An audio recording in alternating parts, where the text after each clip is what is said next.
Olá, eu sou Patrícia Crepaldi, professora, diretora da Coletiva Educação e também estou na TV Relacionamento.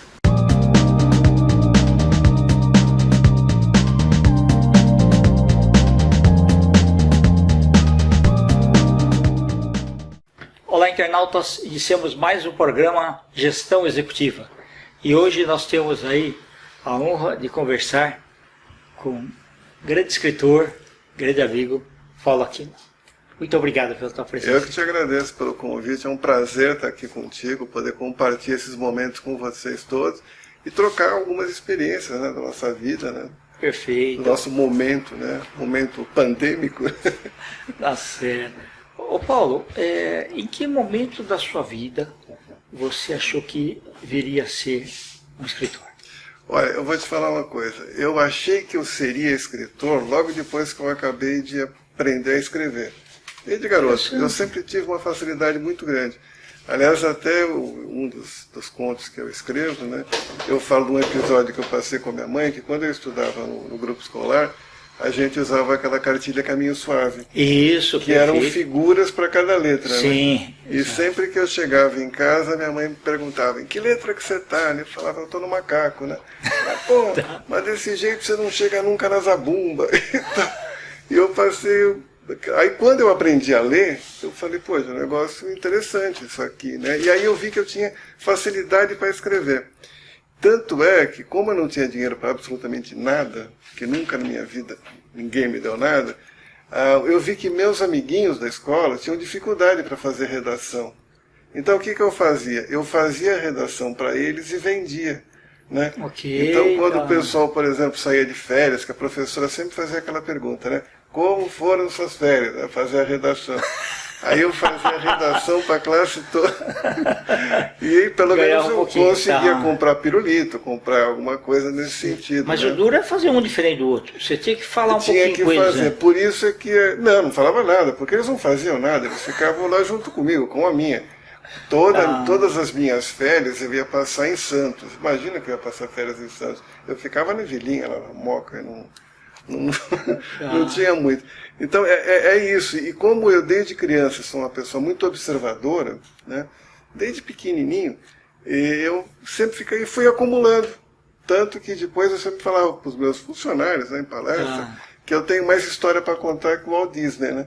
Legal. Só que o problema é que eu estou ficando velho, então daqui a pouco eu morro, o que eu vou fazer com essas histórias? Então eu resolvi contar essas histórias para as pessoas, né? E eu comecei a contar essas histórias a partir do momento em que eu comecei a sentir as diferenças do que é ser criança na época que eu fui criança e ser criança hoje, como exatamente. Ele mudou, porque era uma situação interessante, porque para quem vive aqui em São Paulo, como eu, que eu adoro essa cidade, eu sou nascido na Moca, talvez seja uma das coisas que eu mais me orgulho é ter nascido na Moca. A vilinha que eu morava parecia uma cidadezinha do interior dentro dessa megalópole.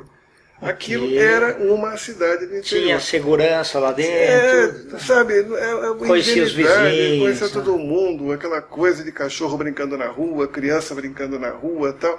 Então a gente cresceu desse jeito e eu via muita coisa também de hipocrisia, de cinismo, das pessoas em si, sabe? Então, por exemplo, tinha lá uma patrulha de senhoras, que era a patrulha dos moral e dos costumes. Então, por exemplo, um homem casado que morasse na vilinha e trabalhasse no centro, ele não podia pegar o mesmo ônibus que uma garota solteira que morasse na vilinha e trabalhasse no centro. Porque na cabeça dessas mulheres já estavam tendo um caso, etc. e tal. E alguns desses momentos me marcaram muito. Por exemplo, um deles foi quando eu estava no grupo escolar, voltando para casa, em 1963, no dia que morreu o John Kennedy, né? E eu estava voltando para casa e sentia assim, um ar estranho, meio parado e tal. Aí eu passei pela barbearia, o barbeiro cortava o cabelo, a mulher ficava no caixa, né? E a mulher estava chorando. Eu falei, nossa, o que aconteceu? Assim, morreu o Kennedy e tal. O que nós vamos fazer? Né? O que será do mundo? Né? Porque um pouco antes tinha tido aquele incidente da Baía dos Porcos, que quase que foi uma guerra nuclear, em Cuba, né? Em Cuba. Então, eu, pequenininho, falei, puxa vida, o que será de nós, né? Aí, quando eu estou chegando em casa, estava a minha mãe com essa senhora, que era uma fofoqueira, que era a líder do movimento das pessoas, e as duas conversando sobre a morte do Kennedy. E a minha mãe falando, eu cheguei bem no momento, minha mãe falou assim, olha, você viu, o Kennedy morreu. Aí a velhinha falando, foi muito bem feito, aquele vagabundo traía Jaqueline com a Marilyn, não sei o quê, papai. Então, eu falei, pera um pouquinho, o outro está preocupado que será do mundo, e essa está dizendo que foi muito bem feito, pô, estranho, né? Mas, como eu era criança, vai para dentro que isso não é assunto para criança. Então, eu cresci ouvindo isso, que isso é conversa de adulto, que criança não tem opinião, engole, sabe, toma sopa e cala a boca. Eu fui passando. Então eu sempre falo que eu tive uma cachorrinha na época, chamava Laika. Eu e a Laika nascemos no momento errado. Por quê? Quando eu era criança, nós crianças, e eu senti orgulho de ser o futuro da nação, né? Eu me sentia assim, sabe, pô, engrandecido. A criança representava 24% do que é a população.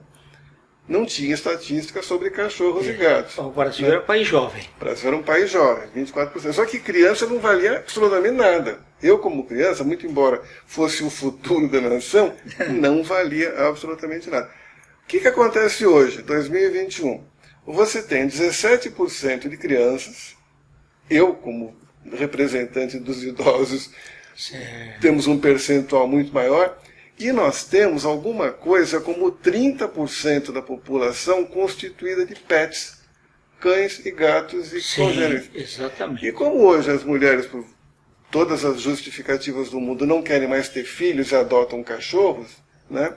Então elas tratam o pet, e eu acho que é bacana isso. Quer dizer, mas eu não tenho mesmo, filho, né? Eu não tenho filho, eu vou tratar, eu vou dar a melhor alimentação. Ele está com um problema, eu vou levar no psicólogo, se for ruim no psiquiatra, tem PET scan, tem tratamento contra câncer, tem isso, contra aquilo. Até que eu cheguei um dia, aqui no prédio que eu moro, eu vejo no WhatsApp, né? Uma mulher, uma vizinha falando para o outro, olha, meus pêsames pelo falecimento da sua filha, tal, isso aqui. Aí eu falei, a filha da fulana, ela tinha uma filha de 20 e poucos anos, né? Tem até hoje, né? Eu falei, morreu a filha dela? Eu falei, não, morreu uma cachorra. Eu falei, pera um pouquinho, eu tenho que dar pêsames porque morreu o cachorro da mulher? Aí eu falei, não, eu e a Laika não tivemos sorte. Porque hoje uma criança, com todo o direito que a criança tem, ela é intocável. Sim. Eu me lembro, eu era professor e eu tinha um relacionamento com os meus alunos. O relacionamento que eu tive com os meus professores foi totalmente diferente. E hoje eu não consigo mais ser professor, porque eu não conseguiria aguentar o que eles fazem na classe, dentro do direito deles, perfeitamente, mas eu não conseguiria aguentar. Então eu falei, eu nasci na época errada. Aí, por que eu estou te falando dessa história comprida? Porque pensando sobre isso, eu falei, não, eu vou botar isso num papel. Mas como é que eu vou chamar esse negócio? Porque eu não tenho fôlego para escrever um romance, né? Uma vez eu li uma coisa que, já muitos anos atrás, que me marcou. Que romance é como você lutar uma luta de boxe e ganhar por pontos. O conto não, o conto você tem que ganhar por nocaute. Então tem, sabe, você bate, são 3, 4 páginas e você ganha. Então eu não tenho fôlego para ganhar por pontos, eu ganho no nocaute, né?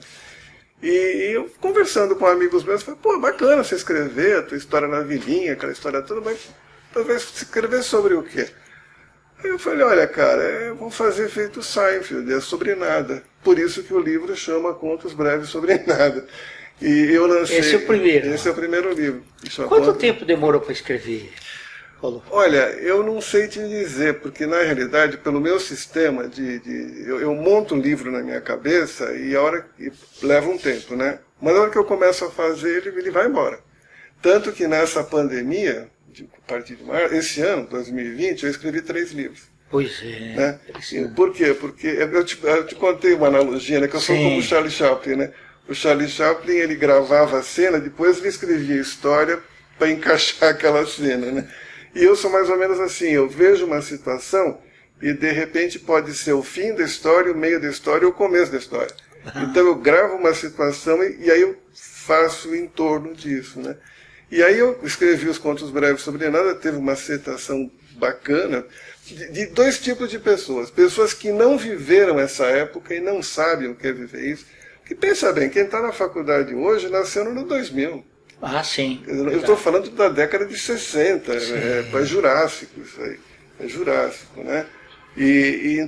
Mas teve aquele pessoal que viveu na década de 60, como alguns de nós aqui, e que tiveram essa oportunidade, principalmente alguns que moravam em cidades do interior, que falavam, porra, cara, você estava em São Paulo e eu estava lá em Tambaqui, e era a mesma coisa, era a vizinha, chata, a professora sim. A professora aqui. O cotidiano é mais ou menos comum. Exatamente. Então, quando eu escrevi o primeiro livro, né, o Contos Breves sobre Nada, eu já estava com o segundo livro mais ou menos na cabeça, né, que é o Nada a Ver, que já que eu estou escrevendo sobre nada, o outro também é nada a ver. E fiz uma composição. Eu cheguei a escrever um terceiro, que era Perda de Tempo. Só que depois o que eu fiz? Eu achei que a sinergia era muito grande. Eu estava mais ou menos como Mariano Suassuna, se é que eu posso me comparar em alguma coisa a Mariano Suassuna, né? Eu estava muito monotemático, né? E eu sentia que tinha muita coisa, principalmente de realismo fantástico, que eu não estava realizando. Então eu peguei esses 3 livros, condensei em 2, né? E esses 2 hoje está lá no meu catálogo e tal. Aí eu parti para escrever conto mesmo, né? Entendi. Então escrevi As Relíquias do Tempo e outras. Paulo, uma curiosidade. O título vem antes de você escrever, no meio ou depois que você terminou tudo? É uma boa pergunta, viu? Porque já aconteceu. No caso, por exemplo, do Contos Breves sobre Nada, ele veio antes. Ok, tá. Eu tenho que escrever sobre nada, não posso ter alguma coisa, né? Mas, por exemplo, esse último livro, e o que eu estou escrevendo agora, porque esse último livro que eu lancei, eu ia lançar dia 1º de janeiro. Mas alguns amigos falando, pô, eu queria dar de presente de Natal e tal, esperar, para que você vai esperar até?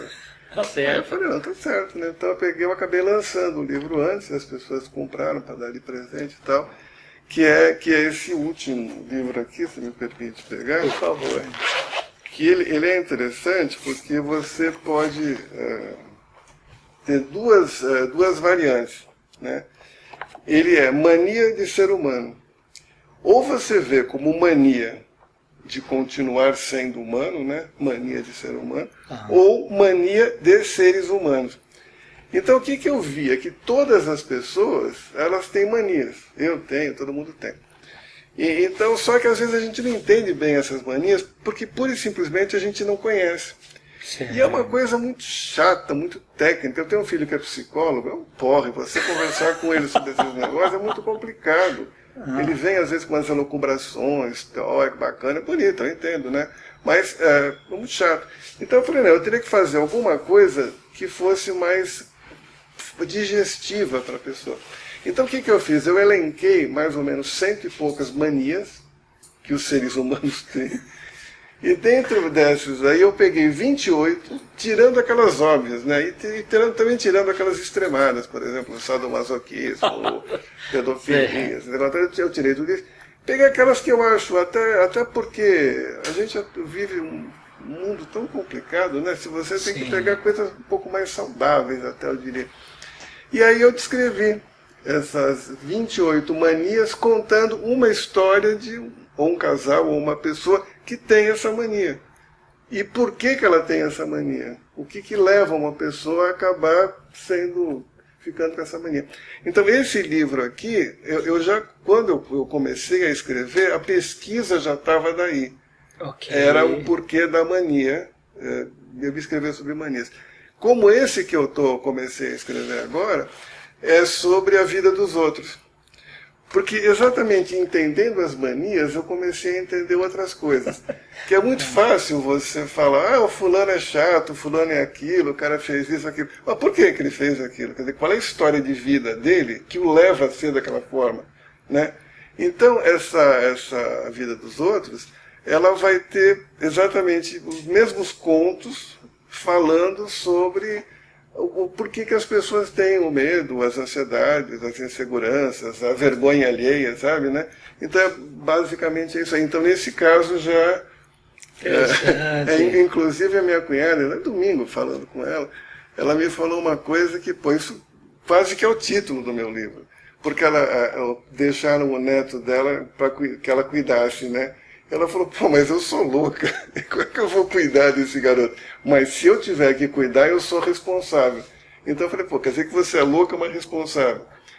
Então o que é pior, você ter um responsável louco ou você ter um louco como responsável, né?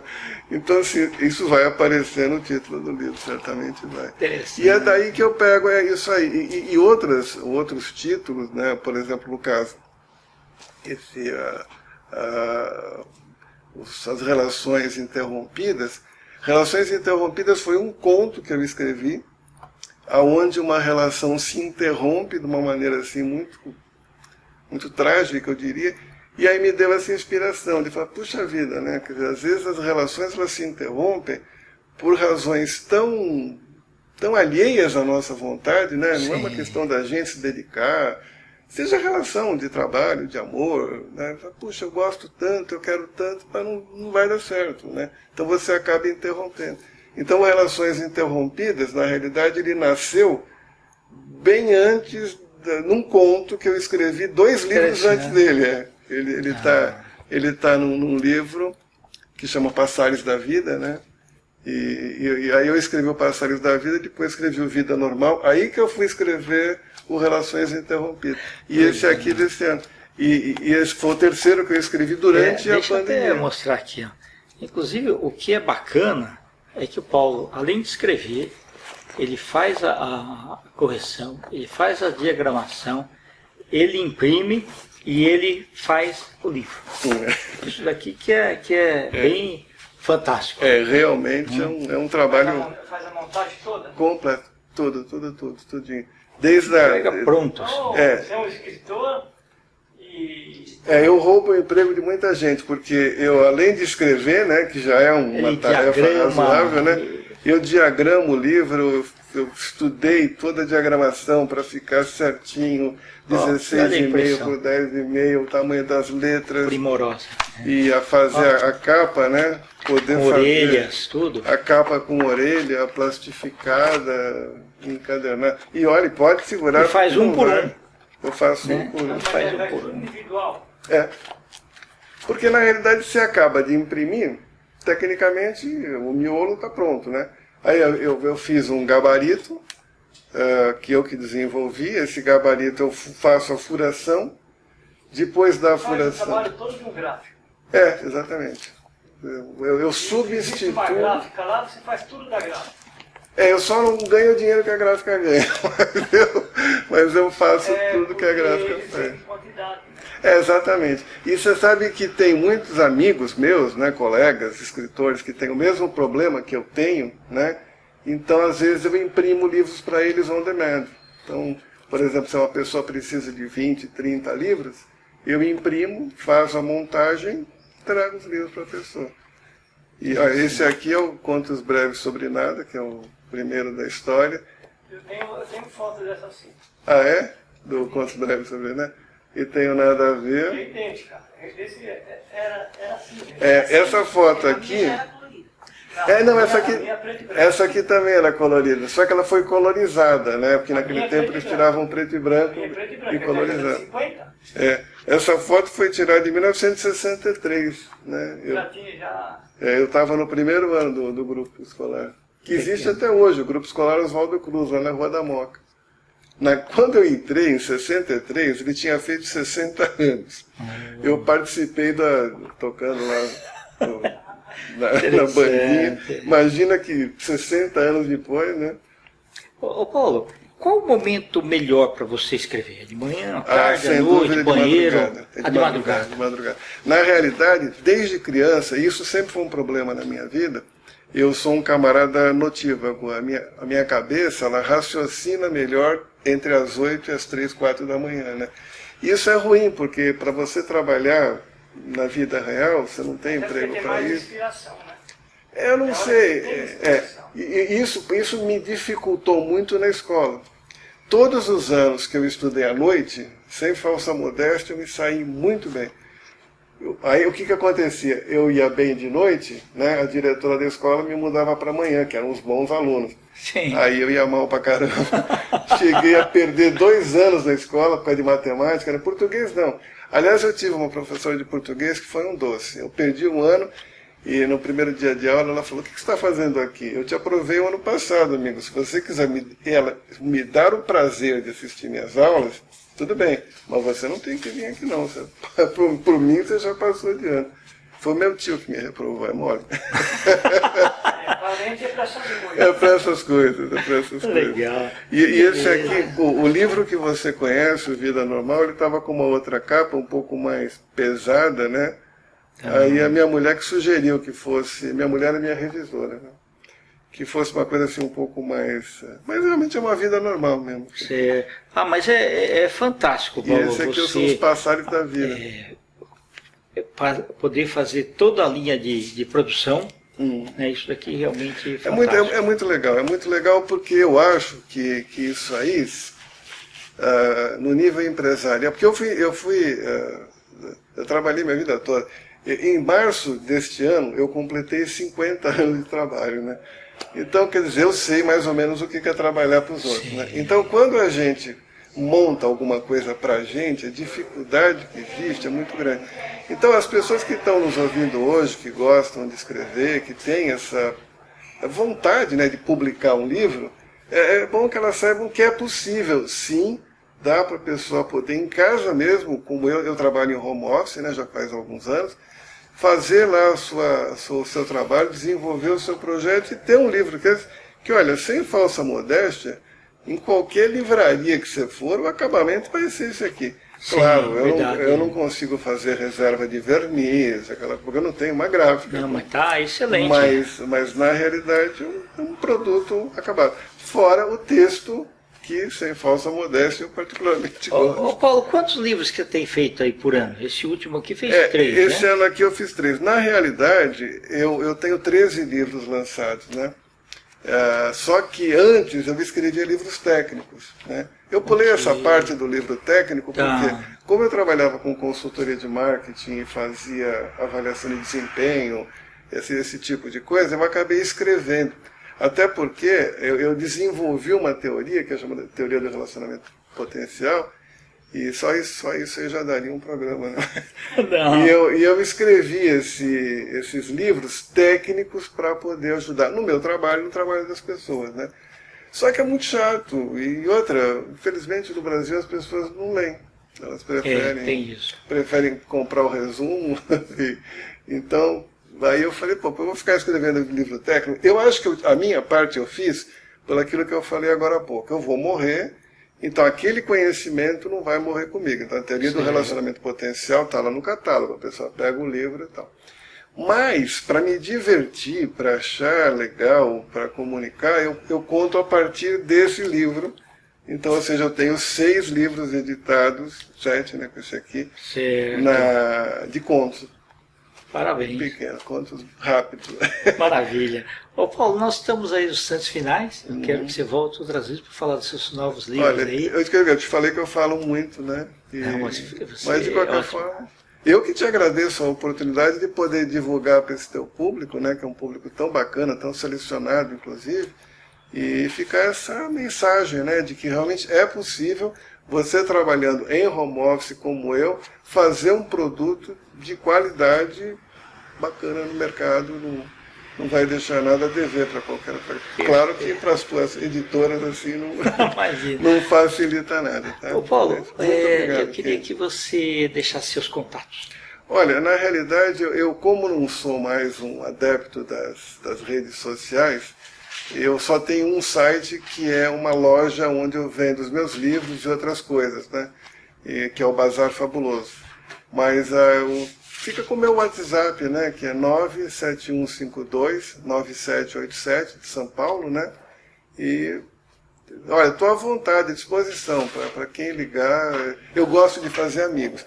Eu não só acesso muito rede social, mas eu gosto muito de fazer amigos. Muito, muito mesmo. É uma das coisas que eu mais gosto, aliás.